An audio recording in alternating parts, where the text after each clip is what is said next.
Part 1, Volusia Growth Management Commission, November 2nd, 2005. My dead grandmother's rosary beads hung around my neck. I looked at the floor because I couldn't look at their faces. Matter-of-factly, our attorney Scott Sellis leaned over and whispered, "Save your speech. We've got them." But I couldn't absorb his words. My heart and stomach were trading places. 5 incredible years of meetings, phone calls, emails, speeches, travel, bills, experts, bureaucrats, politicians, letters, lies, arm-twisting civic campaigns, tears, elation, and disappointment all came down to this moment. My final words, an anxious Hail Mary on Nana's rosary, a lawyer's last entreaty to the Volusia Growth Management Commission, and its simple response, yes or no, and the fight to preserve the 40-acre historic Thornby property would be won or lost. As I sat there, I thought back to when it all began.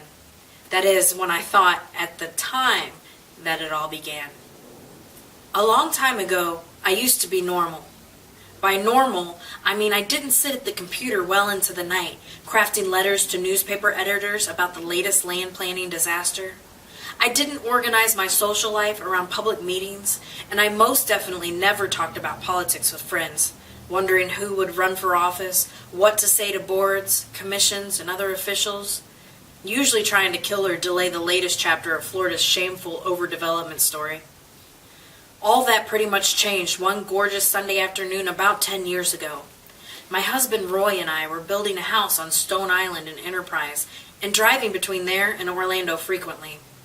Since we used Lakeshore Drive along Lake Monroe to get to I-4, I traveled past a mysterious bit of old Florida often. I didn't know then it had a name, an enticing past, and a potentially murderous future. I just knew it was an old, vacant, 2-story white house mostly shrouded from skinny, tree-lined Lakeshore Drive and wrapped in who knew how many acres of virtual Florida jungle. Empty houses have always beckoned me, and this one was no exception. Once or twice I stopped the car, ambled along the beat-up front walk, and poked around inside. It was a casual house, not elegant or pretentious, with old fireplaces, nice heart of pine floors, and a beat-up kitchen that screamed half-hearted, cheap remodeling job. It was dirty, deserted, and surprisingly intact, and its story fascinated me. Who built this place? Who owned it? Who left it behind? And why?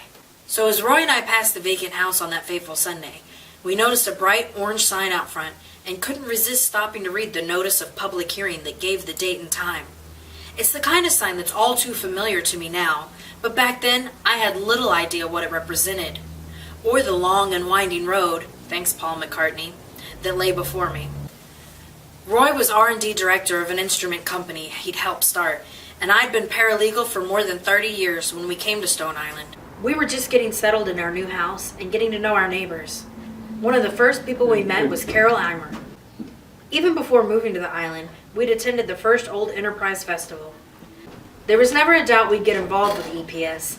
Along with Lake Monroe, wild turkeys, and community get-togethers, the allure of historic Enterprise had brought us to Stone Island, with the promise of a lifestyle very different from the one we'd left behind in an Orlando suburb. "Oh yeah," said Carol with a sigh when I asked about the orange sign. "that's the Thornby property, and we've been expecting this."